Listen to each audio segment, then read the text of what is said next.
Hello family members, welcome to my channel Kalyani the home cook. ఇవాళ మన recipe ఏంటో తెలుసు కదా. పిల్లలు ఎక్కువగా బయట నుంచి ఆర్డర్ పెట్టమని అడిగే cafe style cream cheese pasta. దీనిని ఇంట్లోనే సింపుల్ స్టెప్స్తో ఈజీగా ఎలా ప్రిపేర్ చేసుకున్నానో మీకు చూపించేస్తాను. మీరు ఈ ఛానల్ని ఫస్ట్ టైం వాచ్ చేస్తున్నట్లయితే తప్పకుండా సబ్స్క్రైబ్ చేసుకోండి. అలాగే వీడియోని ఎండ్ వరకు చూసి నచ్చినట్లయితే ఒక లైక్ చేయండి.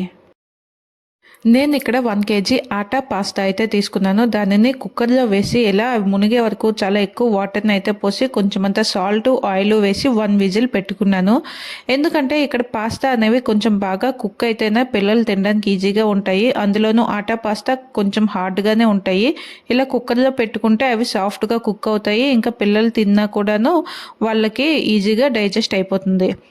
నెక్స్ట్ దీనికోసం మనము రెడ్ సాస్ని ప్రిపేర్ చేసుకోవాలి. దానికోసం ఇలా కొన్ని టొమాటోస్ తీసుకొని ఒక 4-5 ఎండుమిరపకాయలు కూడా వేసి వాటిని లైట్గా ఉడికించుకొని ఇలా వాటి పైన ఉండే తొక్కలు మొత్తాన్ని తీసేసి మిక్సీ పట్టుకొని మనం ఈ సాస్ని కూడా రెడీ చేసి పక్కన పెట్టుకోవాలి.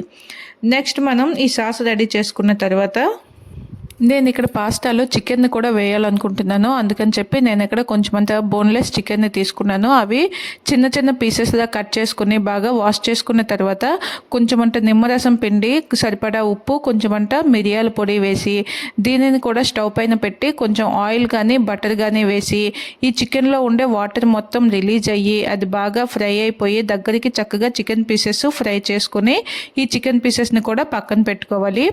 నెక్స్ట్ మనం ఇప్పుడు పాస్తా రెడీ చేసుకోవడానికి వైట్ సాస్ కావాలన్నమాట. ఇప్పుడు వైట్ సాస్ని ఎలా ప్రిపేర్ చేసుకోవాలో చూద్దాం. ఫస్ట్ ఇలా ఒక ప్యాన్ తీసుకొని అందులో 50 grams వరకు మైదా అయితే వేసుకున్నాను. ఆ మైదాలో ఒక 50 grams ఆయిల్ కానీ లేదంటే కరిగించిన బటర్ కానీ వేసి లైట్గా మీడియం ఫ్లేమ్లో దీనిని బాగా ఫ్రై చేసుకోవాలి. ఒక మంచి స్మెల్ అనేది వస్తుంది దీనిని ఫ్రై చేసేటప్పుడు. అలా చక్కగా ఫ్రై అయిన తర్వాత దీనికి 250 ml పాలు అయితే వేసుకోవాలి. ఆ పాలు దీంట్లో చక్కగా కొంచెం కొంచెంగా వేసుకుంటూ ఇది ఉండలు కట్టకుండా నెమ్మదిగా మిక్స్ చేసుకుంటూ పాలు కొంచెం కొంచెంగా వేసుకోవాలి. కొంచెం కన్సిస్టెన్సీ చూసుకొని ఇంకా పాలు అవసరమైతే ఎక్స్ట్రా పాలు కూడా వేసుకొని ఉండలు లేకుండా చక్కగా నీట్గా కలుపుకుంటే బాగుంటుంది. ఇలా కలిపేటప్పుడు ఇబ్బందిగా ఉంటుంది అనుకుంటే దీనికోసం ఒక బౌల్లో ఈ ఫ్రై చేసుకున్న పిండి మొత్తాన్ని వేసి దాంట్లో ఆ పాలు చల్లగా ఉండాలి. ఆ చల్లటి పాలని అందులో వేసి చక్కగా విస్కర్తో విస్క్ చేసుకుంటే ఎటువంటి ఉండలు లేకుండా మనకి ఈ వైట్ సాస్ అనేది చక్కగా క్రీమీ స్ట్రక్చర్లో రెడీ అయిపోతుంది. చూస్తున్నారు కదా, మనకి వైట్ సాస్ ఎంత బాగా రెడీ అయితే మనకి పాస్తా కూడా అంత క్రీమీగా వస్తుంది. ఇక్కడ నేను వీటితో పాటు 1 కప్పు స్వీట్ కార్న్ అయితే బాయిల్ చేసి పెట్టుకున్నాను. అలాగే 2 మీడియం సైజ్ ఉల్లిపాయలు, ఒక పెద్ద క్యాప్సికమ్, ఒక 2 మీడియం సైజ్ టొమాటోలు, ఒక వెల్లుల్లి, వీటన్నింటినీ కూడా కట్ చేసుకొని స్మాల్ పీసెస్లా కట్ చేసుకొని వీటితో పాటు 2 టొమాటోస్ని కూడా చిన్న చిన్న ముక్కలుగా కట్ చేసుకొని అన్నింటినీ కూడా ఇలా మనం రెడీగా పెట్టుకుంటే పాస్తా చేసేటప్పుడు ఎటువంటి కంగారు పడకుండా చక్కగా ఒకటి వేసుకుంటూ చేసుకుంటే మనకి చక్కని కెఫే స్టైల్లో పాస్తా అనేది బాగా రెడీ అయిపోతుంది. చూస్తున్నారు కదా, మనం కెఫే స్టైల్ చేస్తున్నాం కనుక ఇక్కడ నేను బటర్నే యూస్ చేశాను. కావాలంటే ఆయిల్ కూడా వేసుకోవచ్చు. బటర్ బాగా వేడైన తర్వాత అందులో ఫస్ట్ మనం కట్ చేసుకున్న వెల్లుల్లి ముక్కలన్నీ వేసుకోవాలి. అవి బాగా గోల్డెన్ కలర్ వచ్చే వరకు ఫ్రై అయిన తర్వాత కట్ చేసుకున్న ఉల్లిపాయ ముక్కల్ని వేసి అవి కూడా కొంచెం పింక్ కలర్లోకి చేంజ్ అయిన తర్వాత మనం కట్ చేసి పెట్టుకున్న క్యాప్సికమ్ వేసుకోవాలి. దాని తర్వాత మనం కట్ చేసుకున్న టొమాటో ముక్కలు కూడా వేసి ఇవన్నీ కూడాను ఆ పచ్చిదనం పోయే వరకు బాగా మిక్స్ చేసుకోవాలి.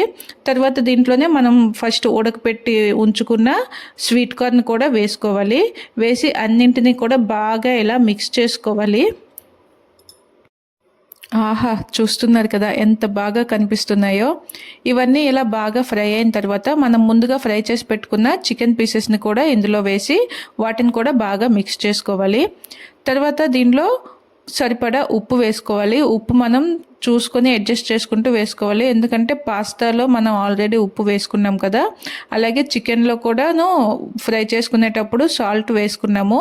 మనం ఈ వెజిటేబుల్స్కి అలాగే సాస్కి సరిపడా ఉప్పు అయితే వేసుకోవాలి.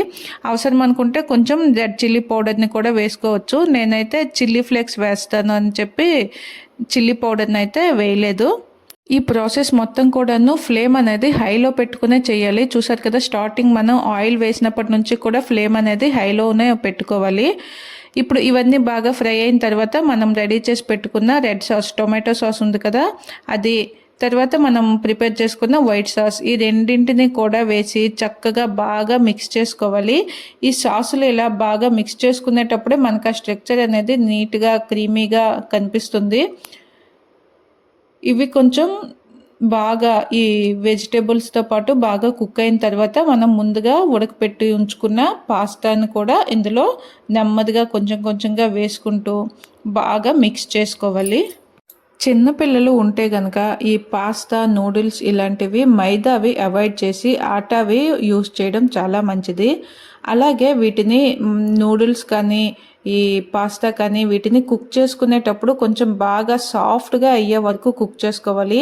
ఈ సాఫ్ట్గా అయితే స్ట్రక్చర్ బాగోదు, కొంచెం మెత్తగా ఉంటాయి, స్టిక్కీగా అయిపోతాయి అనుకొని కొంచెం మనం గట్టిగా ఉంచేస్తాము. కానీ అలా చేయకుండా సాఫ్ట్గా కుక్ చేసుకుంటే చిన్నపిల్లలు కానీ పెద్దవాళ్ళు కానీ ఎవరైనా తినేటప్పుడు ఆ డైజెషన్ ప్రాబ్లం అనేది రాదు, ఈజీగా డైజెస్ట్ చేసుకుంటారు.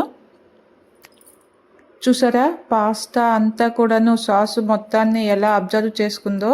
ఇప్పుడు ఫైనల్గా దీంట్లో కొంచెమంతా టొమాటో కెచప్ని అలాగే ఫ్రెష్ క్రీమ్ని వేసుకుని బాగా మిక్స్ చేసుకోవాలి. ఈ ఫ్రెష్ క్రీమ్ అనేది కొంచెం ఫ్రిడ్జర్లో ఉండడం వల్ల అది అలా థిక్గా ఉంది. ఈ క్రీము వేయకపోయినా పర్వాలేదు, వేసుకుంటే కొంచెం బాగా ఇంకా క్రీమీ స్ట్రక్చర్ అనేది బాగుంటుంది. ఇలా వేసి బాగా మిక్స్ చేసుకున్న తర్వాత చీజ్ స్లైసెస్ ఉంటాయి కదా, వాటిని ఒక 3-4 తీసుకొని వాటిని ఇలా చక్కగా వాటిపైన సెట్ చేసుకొని ఒక 2 మినిట్స్ మూత పెట్టుకుంటే మనకి ఆ చీజ్ అనేది కరిగేసి మనకి ఇంకా కొంచెం ఆ క్రీమీగా చక్కగా బాగా కనిపిస్తుంది అనమాట. ఇలా చీజ్ స్లైసెస్ని వేసుకొని వీటిపైన సీజనింగ్స్, ఆరిగానో, చిల్లీ ఫ్లేక్స్ ఉంటే వీటిని కూడా చక్కగా ఇలా వాటిపైన ఇలా స్ప్రెడ్ చేసుకుంటూ వేసుకొని ఒక 2 మినిట్స్ మూత పెట్టుకొని తర్వాత మూత తీసి మిక్స్ చేసి పిల్లలకి పెట్టండి. ఇంకేంటి, ఇంట్లోనే క్రీమీ చీజీ పాస్తా రెడీ అయిపోయింది. ఇంకా వాళ్ళు మిమ్మల్ని బయటకు తీసుకువెళ్ళమని, బయట నుంచి ఆర్డర్ పెట్టమని కాకుండా మిమ్మల్ని చేయమని అడుగుతారు. మరి ఈ సింపుల్ అండ్ ఈజీ రెసిపీ మీకు బాగా నచ్చింది కదా, అయితే ఒక లైక్ చేయండి. Kalyani the home cook YouTube ఛానల్ని వెంటనే సబ్స్క్రైబ్ చేసుకోండి. అలాగే ఈ పాస్తా రెసిపీ అంటే ఎవరికి ఇష్టమో వాళ్ళకి వీడియోని తప్పకుండా షేర్ చేయండి. మరొక మంచి వీడియోతో మీ ముందుకు వచ్చే వరకు keep watching my channel Kalyani the home cook. Thank you.